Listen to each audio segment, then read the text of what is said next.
Ya itu ada yang Nggak bisa, itu kotor jalannya. Anda bangun jalan nggak di sini? Kan saya Anda yang bangun jalan ya, nggak saya di sini? tanya. Saya tanya Anda bangun jalan nggak? Nggak. Saya bangun jalan Saya di bayar sini. pajak. Baik, berapa Anda bayar pajak? Ya kan saya bikin EH pakai Ya, berapa Anda bayar pajak? Berapa puluh miliar bangun jalan? Saya tanya berapa puluh miliar bangun jalan? Nah, wae siya marake jalan nggak bangun itu.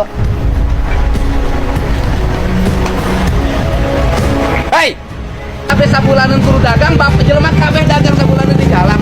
Emang jalan boga bapak? Ya roda mah bisa digeser, Pak. Bapak mah permanen. Bapak orang mana? Bapak orang mana? Oh ya orang Cikalong Wetan komo. Orang Cikalong Wetan popolotot di dia. Kan saya tadi nanya, ada yang jual ini enggak? Anda bilang nggak tahu, di depan mata Anda dijual, Anda bilang nggak tahu. Kamu datang ke sini mau racunin orang sini, hah? Loh, Bapak ngotot. Ini pekerjaan yang layak dilakukan berbulan-bulan. Ini dibiarkan. Mata Anda di mana? Bisa kia lah, bisa kia lah. Nggak. Buka kios tuh bahula. Pak, kamu punya kios nggak dulu? Dulu punya, Pak. Hah? Punya. Dulu punya. Kenapa sekarang ke jalan? Dijual, Pak. Angkat, kan dijual. Kamu jual kios. Di ini. Saya pidanain lo kamu. Pernah Enggak. dioperin. Enggak, kamu jual kios. Catat namanya. Tepo. Ini kios gratis dari pemerintah dia jual. Enggak, kita pidanain, nggak bisa. Itu barang negara, lo nggak boleh dialih. Pasar teh juga di buruan sorangan wae kumaha.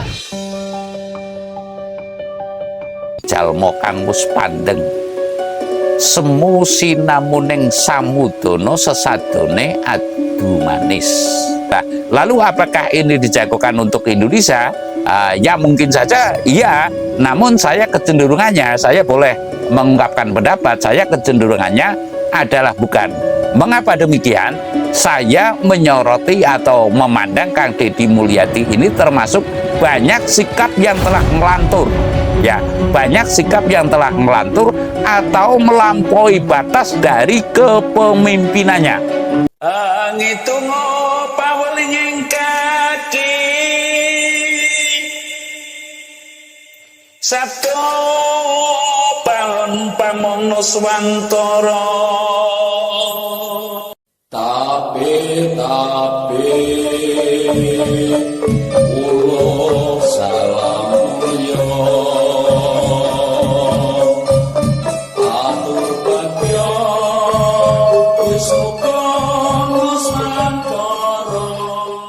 Ong wilahing jati nuhuni hajat-hajat leluhur Nusantara tapi uluk salam mulia.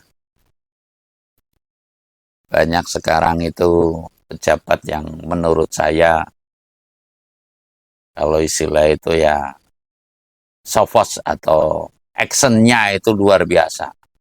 Dari mulai camat, bupati, terutama bupati, wali kota, terus gubernur, actionnya itu luar biasa, atau pencitraannya itu luar biasa.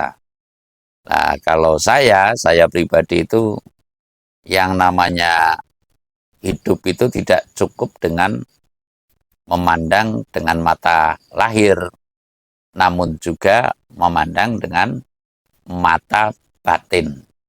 Saya akan mengutip sedikit bahwasanya jalmo kang wis pandeng semu sinamuning samudana sesadone adu manis.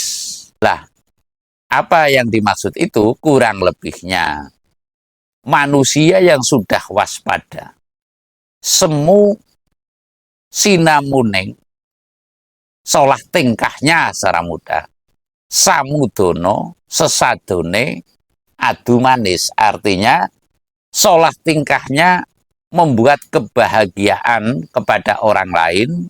Yang saya maksud, manakala kita sedang ada orang yang berniat mengkelabui atau kasarnya menipu, saya itu tahu orang itu niat menipu saya kasarnya atau mengelabui saya.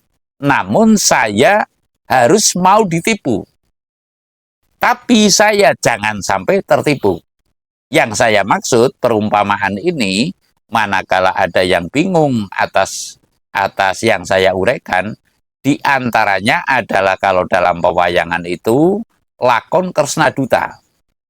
Kresna Duta itu tahu kalau makanan itu sengaja disuguhkan dengan dikasih racun. Namun Kresna itu tetap memakan racun.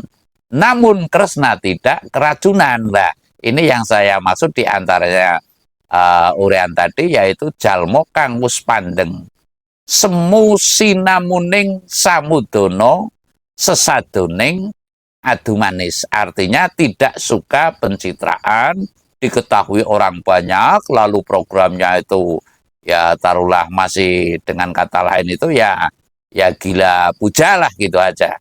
Nah ini rata-rata pejabat sekarang itu adalah gila puja agar dikatakan orang yang benar, padahal secara jujur manusia tidak ada manusia yang benar. Jawabannya kadang-kadang itu manusia ya benar, kadang-kadang pula manusia itu salah. Loh, kok ada manusia yang berani berkata benar dan merasa dirinya benar? Yang merasa dirinya benar, jangan-jangan itulah yang salah. Lah, rata-rata sekarang berpegang teguh atau bersentral kepada kebenaran. Lah, ini kan masih keliru lah kalau saya menguraikan lebih ke sana lagi, bahwasanya wong bener ki ora ana. Orang benar itu tidak ada. Orang salah juga tidak ada. Makanya titik tengahnya itu ya semu sinamuning samudono sesadoning adu manis. Artinya memahami persis. Kelamon sumur pasti ada pacerannya. Yang namanya sumber itu pasti ada peceran. Itu apa peceran? Ya pembuangan limbah, kalau istilah kuna itu kabeh sumur mesti ono pacerane. Lah, yang sekarang rata-rata orang itu maunya sumur tidak ada pacerannya. Mana mungkin? Yang namanya, mohon maaf, sumber itu pasti ada tempat pembuangan air kotornya. Itu yang saya maksud. Artinya sebaik-baik manusia itu di situ pasti ada yang tidak baik begitu loh, yang tidak baik. Sapik-apike manungso mesti ono lan eleke, saelek-eleke manungso mesti ono lan baguse. Lah, saya sedikit mengulas mengenai pejabat sekarang yang saling berlomba-lomba ya, menonjolkan giginya lah, menonjolkan taringnya, yang kadang-kadang apa engkau tidak malu kepada dirimu sendiri? Maksudnya kepada diri saya ngomong seperti ini juga malu kepada diri saya, artinya mengkritisi. Namun saya akan sedikit mensoroti yang kelihatannya menonjol sekarang itu adalah Kang Deddy Mulyadi. Kang Deddy Mulyadi itu adalah sosok gubernur Jawa Barat. Jawa Barat yang ada kalanya beberapa orang inilah jagonya Prabu Siliwangi. Lah, saya akan mengatakan apakah KDM ini merupakan jagonya Prabu Siliwangi untuk memimpin Indonesia. Nah, saya akan menyampaikan sedikit sekelumit ya, cerita atau sejarah atau babat Prabu Sumedang Larang. Kerajaan Sumedang Larang ya saya maksud. Di situ kekuatan Siliwangi setelah runtuh, Pajajaran setelah runtuh, ada beberapa pengikut yang diamanati oleh Prabu Siliwangi untuk menyerahkan mahkota. Nah, mahkota itu diserahkan ke Prabu Gesang Ulun, Raja Kerajaan Sumedang Larang. Namun Prabu Gesang Ulun menyerahkan lagi kepada Raja Mataram. Artinya ketika itu mahkota maksudnya diserahkan kepada Raja Mataram. Lah, disitulah menurut saya wahyu kepemimpinan tetap berada pada Trah Mataram. Maka saya sering mengatakan bahwa Surya Mataram kaping pitu, Kang Cacai ana pitu, yang jumlahnya ada 7 lah itu, nanti yang akan bisa mengembalikan posisi dunia atau memperbaiki bumi setelah kehancuran dari Perang Dunia yang ketiga. Artinya saya mengatakan pemimpin yang sesungguhnya itu nanti yang akan bisa memperbaiki Nusantara ini dan bahkan dunia ini bukanlah pejabat sekarang termasuk Kang Deddy Mulyadi gitu loh. Lah ini kalau saya menyimak dari alur babat yang ada yang mengatakan budak jangkutan dan sebagainya, itu akan muncul setelah terjadi perang dunia yang ketiga. Setelah hancur-hancuran negeri ini, barulah muncul pemimpin yang sejati lah. Lalu apakah ini dijagokan untuk Indonesia? Ya mungkin saja iya, namun saya kecenderungannya, saya boleh mengungkapkan pendapat, saya kecenderungannya adalah bukan. Mengapa demikian? Saya menyoroti atau memandang Kang Deddy Mulyadi ini termasuk banyak sikap yang telah melantur. Ya, banyak sikap yang telah melantur atau melampaui batas dari kepemimpinannya. Nah, saya akan mengutip sedikit bahwasanya ada tembang Jawa. Najan siro pinunjul, nanging siro ojo njur kelantur. Nah, ini artinya walaupun kamu pinunjul, punya jabatan, punya pangkat, punya harta, punya popularitas ya, tapi jangan ngelantur. Lah, menurut saya ini banyak sikap yang lantur. Umpamanya sosok gubernur berhadapan dengan supir atau pemborong ya, lalu memaki-maki, ini termasuk di antara sikap yang ngelantur. Nggak pernah Pak Soeharto seperti itu, tidak pernah Pak Karno seperti itu. Nah, jadi saya tetap berkiblat kepada Pak Karno dan Pak Harto, orang yang telah mumpuni secara lahir dan batin untuk memimpin Indonesia ini lah.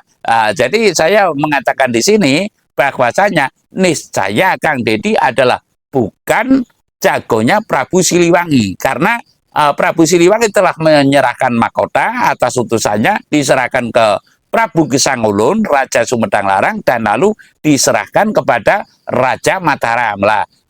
Lalu saya mengatakan pula bahwasanya najan siro pinunjul, nanging ojo siro nglantur, ngelingono wong urip gendong lali. Nah, di sini artinya manusia itu banyak sekali melik gendong lalinya. Artinya ya melik, melik dan gendong itu ya gendong lah. Gendong itu ya menggendong kelalaian. Lah, ini yang menurut saya tidak ngepasi atas sikap-sikap pejabat-pejabat sekarang. Tidak cuma Kang Deddy Mulyadi saja, termasuk banyak pejabat seperti bupati, gubernur-gubernur yang lain. Ini kan sofosnya atau aktingnya pinter banget lah, pinter banget. Namun bicaranya untuk rakyatnya dari dulu sampai sekarang, rakyatnya tetap ya taruhlah dengan kata lain belum sejahtera, menderita saja, kecuali sekilas ketika zaman Pak Harto gitu loh. Ini kasus nyata. Jadi tidaklah itu pejabat, tidaklah itu